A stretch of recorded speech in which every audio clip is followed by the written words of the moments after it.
And the governor and Mayor Weaver are in Washington, D.C. right now. I'm supposed to hold this thing right here? They're in Washington, D.C. right now. We don't have mics, so we do apologize for that. So as we're talking, Stacy will run around with this mic, and because we are actually live streaming, and we want to make sure that everyone is captured and heard this morning. So why don't we start out with some introductions. We'll start in that back corner over there, and we'll just work our way around the room. Actually, we'll start here, and then just kind of push across around the room. Matt Papadopoulos with the governor's office. Brian Doyle, Department of Transportation, Assistant General Manager. Nick Anderson, National Guard, Jim Madden, Jared Walhatsky, Department of Health and Human Services. Martha Sherrill, Andy Wells,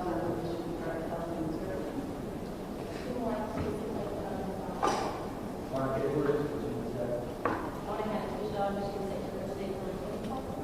Nick Lyon, Michigan Department of Health and Human Services. Jim Kosky, Genesee County. good morning, Scott, governor's office. Mike McDaniel, City of Flint Fast Start Program. Good morning, Sylvester Jones, Mayor Weaver's office. Mike Zimmer, Governor's Office, representing the Department of Licensing and Regulatory Affairs. Harvey Hollins, Governor's Office. Captain Chris Kalensky, Michigan State Police. Vicki Van Buren from Split City Council. Dr. Lawrence Reynolds, retired.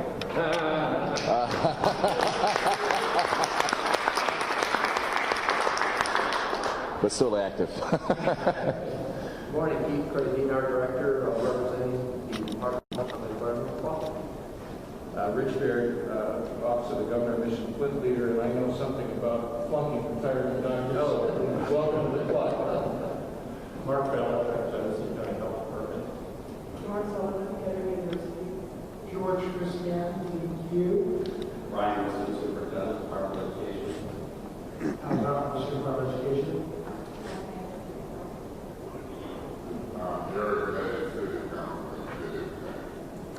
Bryce Snyder, DEQ, and this is my son Matthew, junior in high school at Charlotte, and he is doing some government experience today, so he will participate in the Harvard Model Congress next month. Very cool.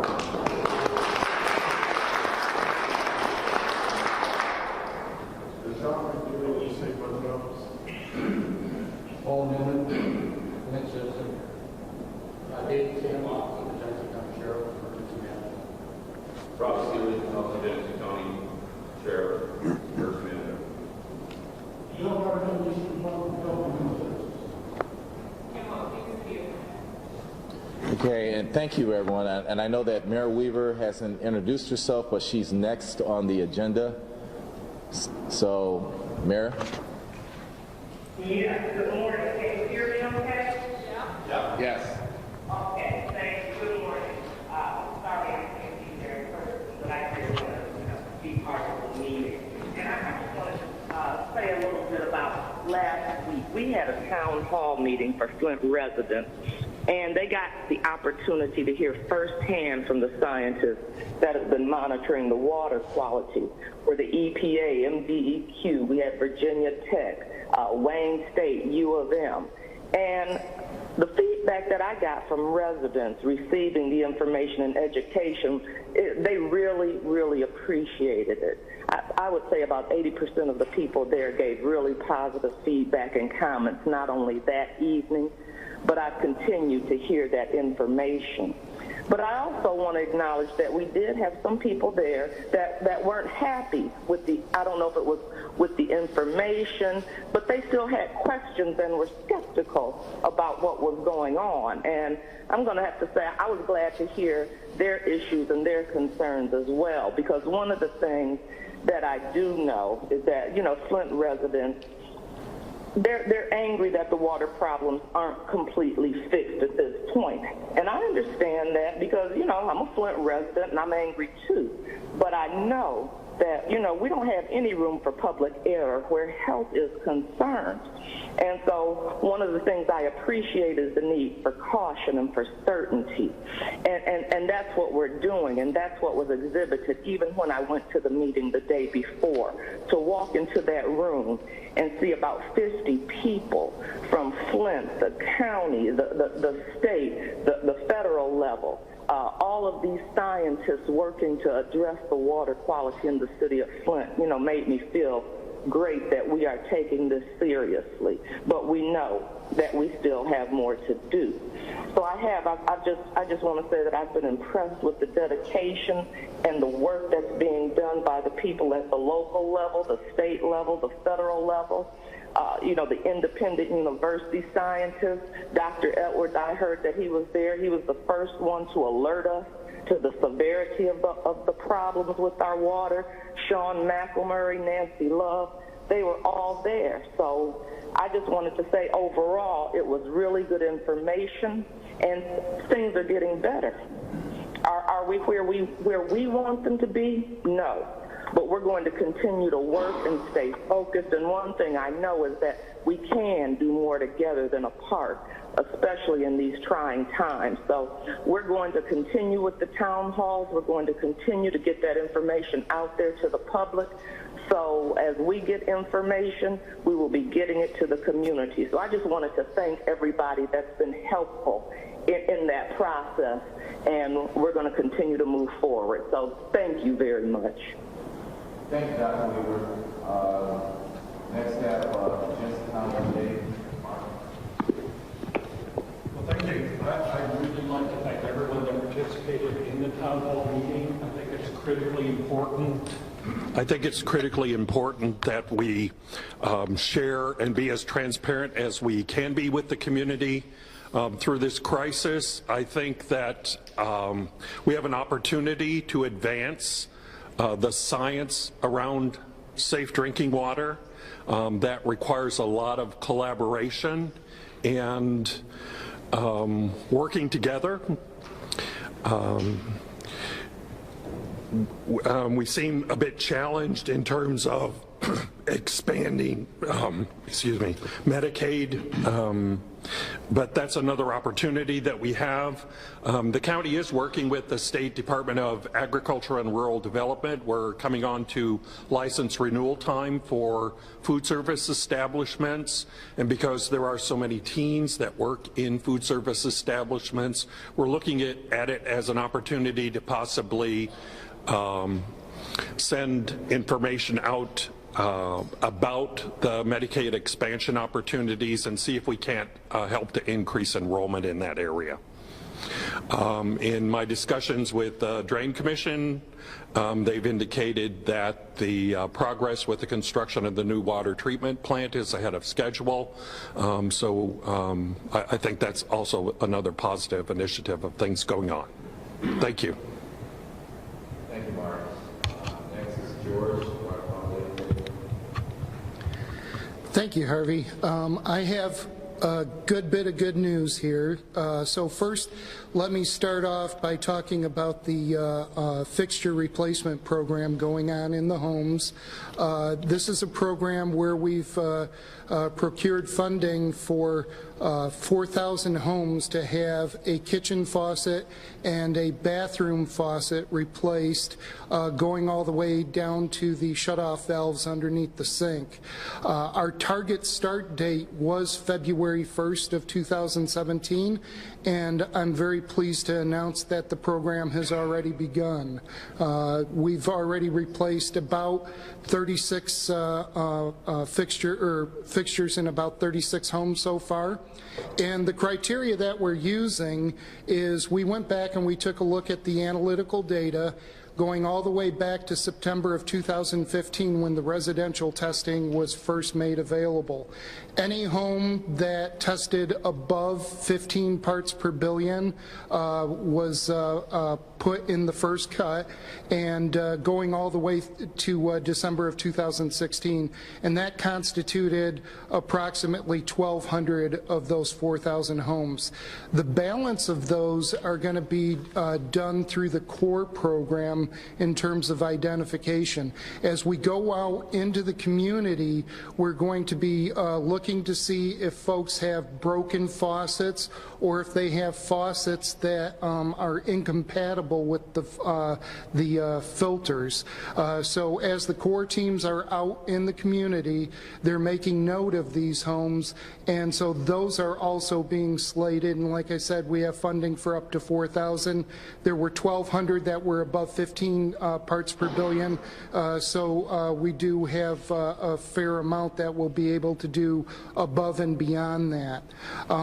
Next, I want to briefly talk about where we are with CORE. That's the ramp up of that program is going along very smoothly. We now have, as of this week, 87 educators and 13 coordinators. So in total, we're at 100. We're into triple digits now. So that's really good news there.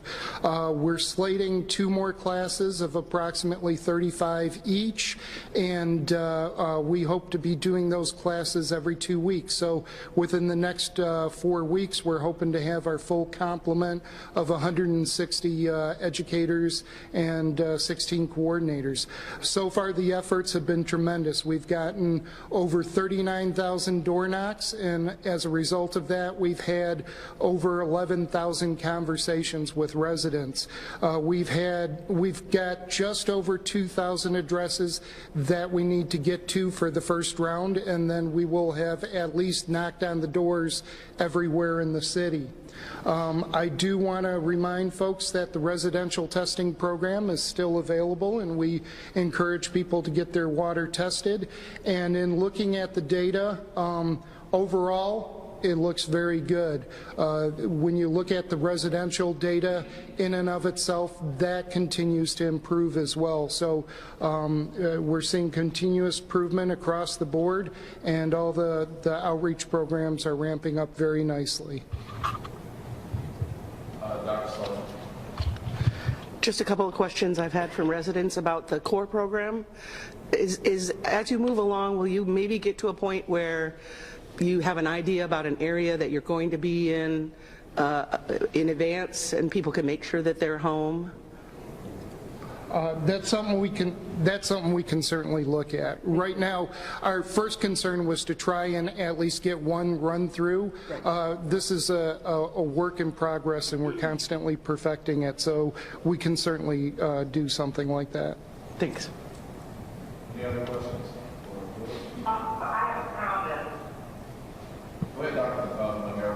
No, I thought that brought a good point as far as what is President. You know, that was one of the highlights of the town hall. I have to say, people were really pleased about that core team, and they were so happy to see that it was people that they know, their neighbors, Flint residents, doing, being part of this and being involved. So it was a really good thing. So people were excited about that. So that's what I wanted to tell you. Thank you, Mayor Weaver. Any other comments?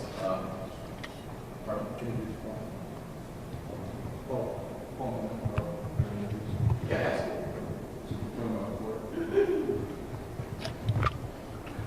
Since we're talking about the community outreach resident education program that George just discussed, I thought now would be a really great opportunity to introduce another Flint resident who has come out of retirement.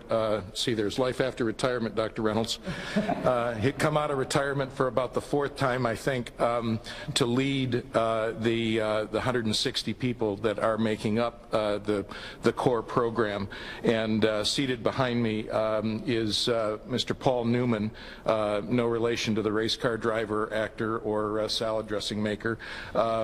He is a retired GM executive, a Flint resident for more than 30 years. He is an incredibly notable civic leader. He's been on many boards of directors and volunteer for local organizations, and currently is chair of the Mass Transportation Authority Board of Directors that we've done a lot of work with. In fact, just a plug for MTA, I found out from Ed Benning this week that we are now up to 1,000 residents a week that they are taking to medical appointments, even on 30 minutes of notice, and that's as a result of a HHS grant that was provided by the Department of Human Health and Human Services. Back to Paul. He's also current member and past president of the Genesee Intermediate School District Board of Ed, and has been part of that organization for 26 years. He's president and CEO of the Urban League of Flint from 2004 through 2007, and also CEO of the Flint YWCA from 2008 through 2013, and a former member of the Flint Board of Education for 18 years. So Paul has agreed to be the Chief Operating Officer overseeing all of the core teams, and he'll be reporting to George Christian in that regard, and we could not be more delighted to have you, Paul. Thank you very much for coming out of retirement and cutting your Florida time short yet one more time. Welcome to the team.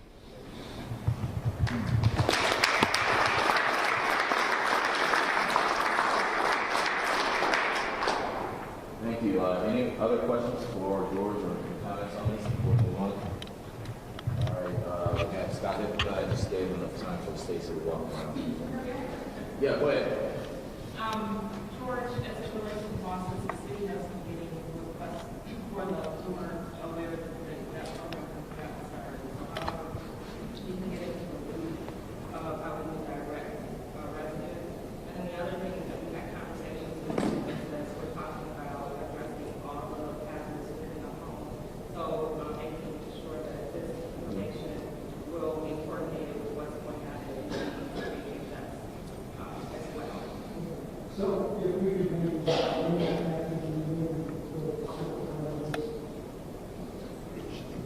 All right, Scott, floor is yours.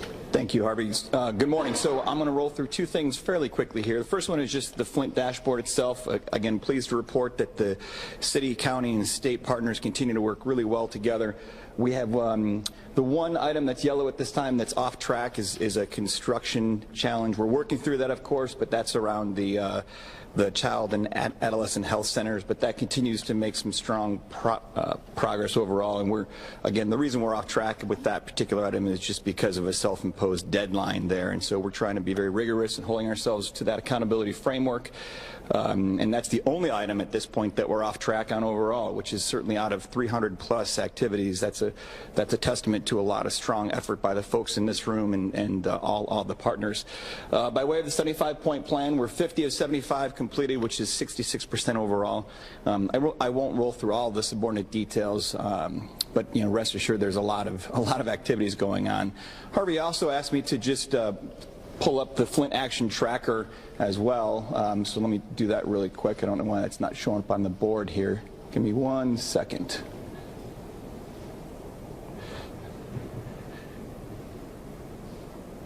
Okay, there we go. So the Flint Action Tracker website, I discussed this briefly at the last FWICC, and I just wanted to take a minute to actually pull it up and show it to the folks here in the room and then those who are live streaming as well. Again, you can get to this by just, if you Google flintactiontracker.com, you'll find it. This is the performance dashboard that was implemented between the governor and the mayor as a true partnership to establish some, really some strong metrics for how we're doing and how we're measuring ourselves. So you can click on the various tiles. I'll click on one here by way of example, just under Flint Water, and you'll see multiple items of where we are tracking our overall progress. And again, you'll see in some cases you'll see a thumbs up, in others you'll see check marks that indicates that particular item is completed. But again, there's multiple metrics. There's over 45 of them that we essentially measure every month. This gets updated monthly. And then as we move now into 2017, we will re-look at the metrics for this upcoming year, make sure that those are on track, adjust them as of course as we need to account for any new endeavors. But again, this whole partnership and this performance dashboard is again, comes down to the accountability framework and tracking the appropriate outcomes to improve quality of life for the residents of Flint. So I'll stop there. I can certainly, if folks have more questions, but I would encourage you to spend a little bit of time and go into this Flint Action Tracker website, because this is really where we are building and reinforcing all of the activities that the city, the county, and the state are doing to help move and improve the overall quality of life. Harvey, subject to your questions. Can you click on one of those just sure. So we're watching and see, Yeah, absolutely. Click on economic development. kind of explain what Yep, absolutely. So I could go into residence train as by way of example. So the target. So you'll notice there's a bit of a lag here. In some of our metrics, there is a natural data lag in the tracking process because we do work through GST Works. We work through multiple departments, and so that data comes in, and by the time it gets to us, then we upload it to the website. So we typically run around a 30-day data lag, but again, it depends on the metric. Some of them are measured on an annual basis. Some of them are a quarterly metric. So it really depends on what the specific outcome we're tracking. And so in this case, again, I'll click on residence trains. When you click on that link, you'll see the overall progress for residence train per month. And you'll be able to obviously see how that's improved. If you obviously hover, you'll see the number that goes with that on a monthly basis. And again, the last data point here was from November. I'll go back to the main tile there for a second. Jump back into economic development. And if there's another area I can certainly click on as well, MTA riders. Again, this one's a little bit older, but again, this is the partnership between the city, the state, and the county. And so you'll see the ownership structure here identifies who owns the particular outcome.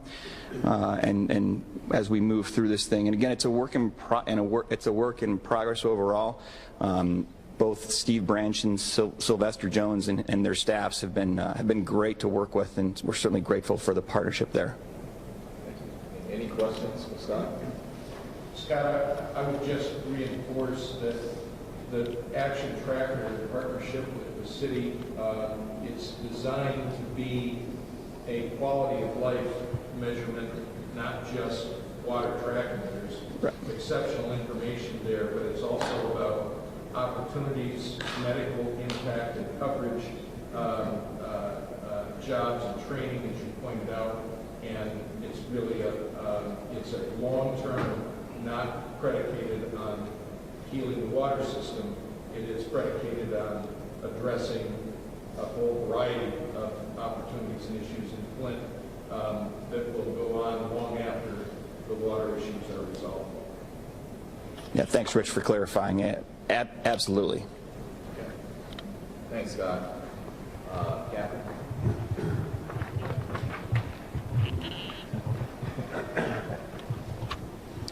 Thank you. I just have a few updates. The State Emergency Operations Center and state agencies continue to support the city and county as needed from the emergency management and resource management side of things.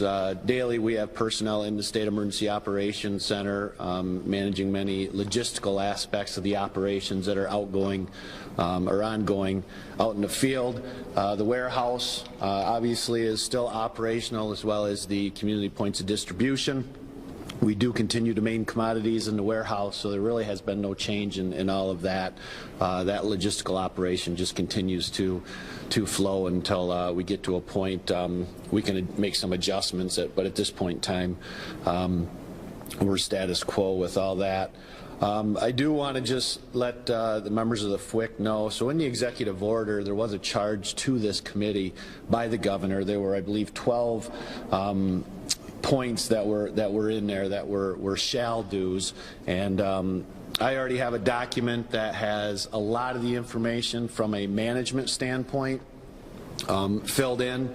I'm making some final edits right now. I'll get that to you, Scott, so that you can take a look at it, because I think there's some components that kind of shifted or merged over towards your side of the house to get that filled in. I did send one of them, the making recommendations regarding the health impacts for the affected population. That's just one of them we've tasked out to DHHS. So I know you just got that, if you can take a look at that. Others of you will be getting direct, myself or Harvey or somebody will get with you to kind of help add to that document. And it's just to make sure that we have done everything that we've been charged to do as a committee. Like I said, a lot of this stuff, I'm not seeing any gaps right now, but we'll get that solidified hopefully by maybe even the next FWICC meeting. If needed, we can discuss that. But I just wanted to have everybody take a look at those, and it's under Section 2 of the executive order, charged to the coordinating committee, or maybe we can send that out with Stacy, a list of them. Everyone can take a look at that because we will be reaching out to you. Dr. Sullivan? I was looking at the action tracker, and there's a place to see expenditure tracking, which is that presentation that we had, I don't know, last year, in the late fall, and it still has just got data as of September 2016. Is there a way to get that updated? Yeah, absolutely. Some of that is city information. It's, I don't have it open right now, so but I'll get with you right after this, Dr. Sullivan, just so I can make sure I'm looking at what you're looking at there. And then the budget office and the state budget office? Sure. Yep. Absolutely. Yeah. Any questions in reference to my update? Okay, thank you. All right. Thanks, Gavin. Thanks, Harvey. Thanks, Harvey, and Bryce and I will kind of tag team this. So I was asked to provide a bit of an update on the Data Summit. There's a subset of the Data Summit in the room here. There's about 10 people or 12 people that actually participated in the EPA Data Summit back in January. Had great contingent from the research and data generation community, if you will, from the city, from the state, from the feds. And so we did look at data that individuals had generated, whether it was city data, EPA data, state data, independent research data, and we looked at it from a variety of different viewpoints. And for the public, that data is available at www.epa.gov/Flint/3-Flint Data Summit presentations. So all that data is available. We looked at it over time. We looked at it as paired data. The city had a consultant look at the paired data, which was really interesting, and Dr. Edwards can keep me pretty honest since he's the expert in the room. But it looked and it confirmed overall data, our overall water quality is improving. And Bryce will talk a little bit about the technicality of that, Harvey, but there's a couple things that I think became crystal clear with whether it was the EPA, the town hall. We had another panel of expert individuals look at the data. We had the Flint Water Interagency Committee on Water Quality and Infrastructure look at the data. And it's really apparent a couple things. One is you'll have a water quality decision, but you also have a community decision. And Dr. Sullivan's and Dr. Pugh have been absolutely laser focused on both the physical and mental health and the tension that the community's been under and making sure that all those things are paid attention to. So that's one.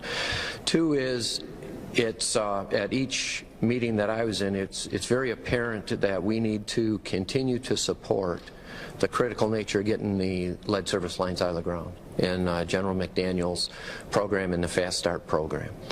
It's very apparent that the soluble lead issue within the water system is somewhat resolved. It's really particulate lead in the homes, and that's why the fixture replacement is so critical. And so I appreciate working very directly with the city on that.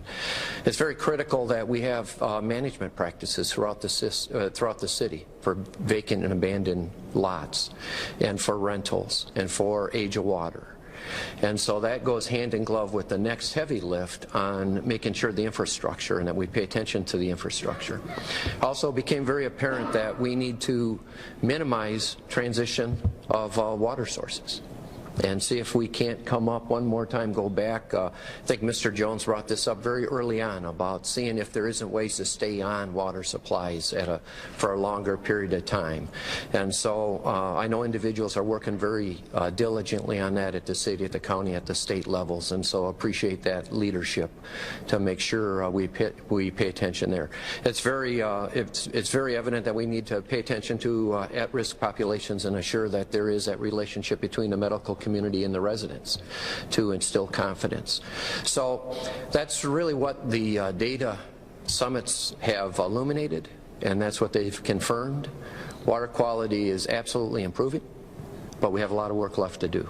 So with that, any of those that were at the data summit or participate in those conversations, would you like to have any addition to those comments? Oh, I'd have one other. Sorry. I also, this is my impression of the dialogue at the meeting, that it is critical at this point in time when there's physical disruption in the system to maintain proper filter use throughout the system. That is an additional barrier of protection, and it certainly is a resident's personal choice, but that's why the core team is so important, to make sure people understand that when we're working on infrastructure, when the city's working on infrastructure, that dislodgement of particulates could end up being a risk. And so it's time to make sure we re-emphasize the need for filters. Dr. Edwards or Dr. Sullivan, Dr. Pugh, anyone else want to make a pen that? Okay. Bryce, would you just talk a little bit about technical issues? Sure. Let me sit right here. So as Director Cray mentioned, many of you in this room have heard this several times before at the various data summits and meetings and committees, but we wanted to share with this group too some of those basic statements relative to the current state of the water quality and Safe Drinking Water Act requirements. And so the lead copper rule, the 90th percentile, must be below the action level of 15 parts per billion to prevent further actions.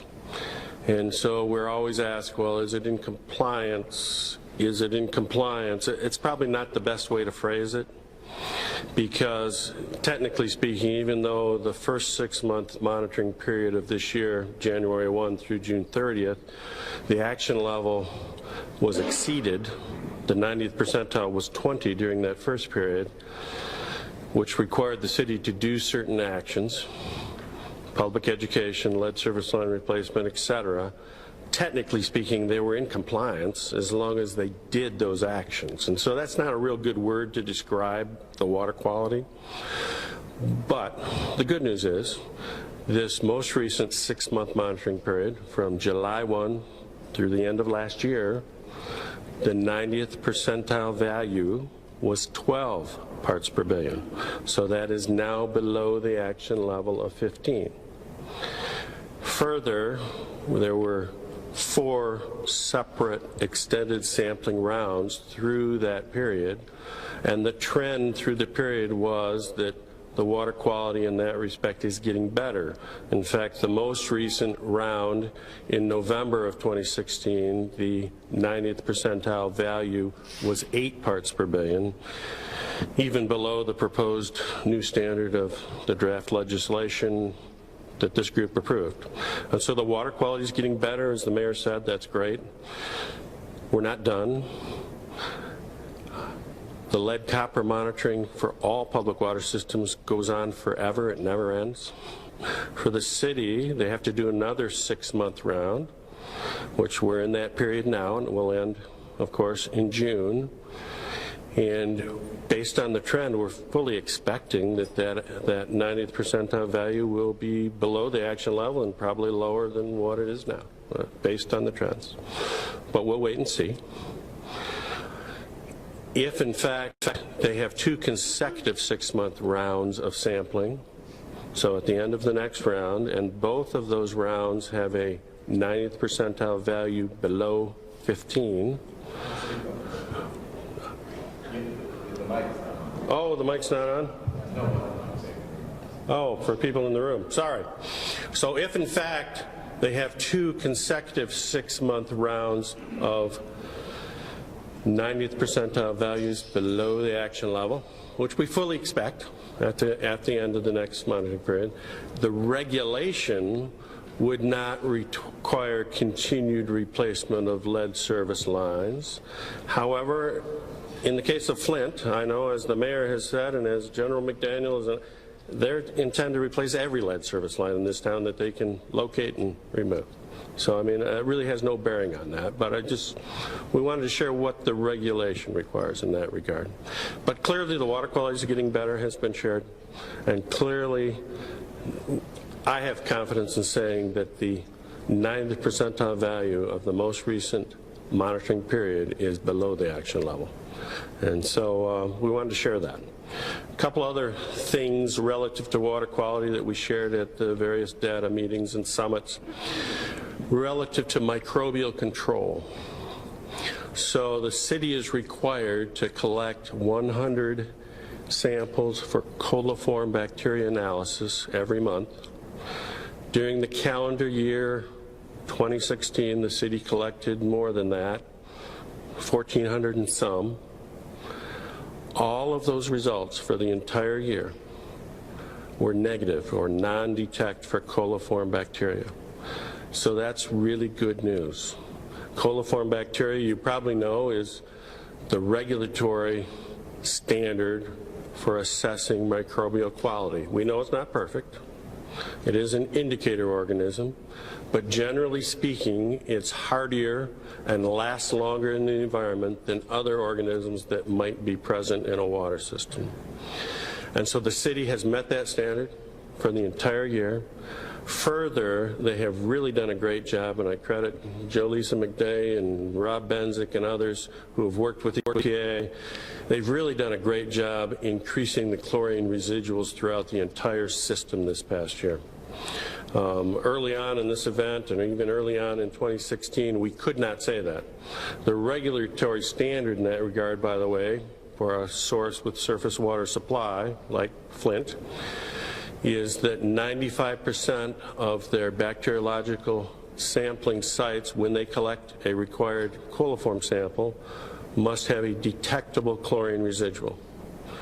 Right now, 95% of the samples being collected by the city have a 0.5 milligram per liter or part per million level. So it's much higher than the standard requires, and that's a very good thing, particularly in light of all the construction for service lines and other things coming down the pipe. So it's a very good thing. They've done a great job, and so they're meeting that standard. The other standard I wanted to mention was corrosion control. As many of you know, that the task force, the EPA Flint Water Action Task Force, early on in this event, required the city to boost the orthophosphate dose from that was received from Detroit up to a level of 3.1 residual throughout the distribution system. And while we struggled with that early in the year and even mid-year, as we did with chlorine residuals, right now we can say that they are maintaining that level throughout the system, and that's one of the reasons why the lead copper results themselves have been going down. And so we also know that corrosion control is not over by any means. That's a continuous process, but specifically the city must optimize their corrosion control, and they have a consultant they're working with. And so I'm not saying that the system has optimized corrosion control, but I am saying that the system has met the corrosion control standards that have been provided to them at this point. So again, in terms of lead copper Safe Drinking Water Act requirements, the system now, the 90th percentile value is below the action level. That's really good news. In terms of bacteriological monitoring and regulatory standards in that regard, the city is doing very well in meeting those standards. And in terms of their current corrosion control parameters, they're doing very well in meeting those standards as well. So we just wanted to share that with this entire group, and again, many of you have heard that several times now. But with that, are there questions? Couple of questions, and they revolve around two concerns that I have and that residents have. One is equilibrium in the system, and the other is consistency of the system throughout the city. I feel like I have done a reasonable job of convincing residents that it was really valuable to have the automated flushing program going on starting in May and through until it got too cold, because that allowed us to get phosphates and chlorine out to the areas of the system that we had identified had a long water age. And from what I could see, that was very effective. That helped a lot in healing the pipes and also getting the chlorine levels to an acceptable level throughout, or more of the city, let's say. Given that the health of the system was in part at least dependent on the flushing program, and that we have to, because of the weather, stop flushing, even though it's winter and the chemicals aren't as active and we don't have to worry as much about losing their efficacy as they move through the system. I'm concerned about us saying that we're in a trend toward positive, and I think that in January, of the January through June period of time, it might be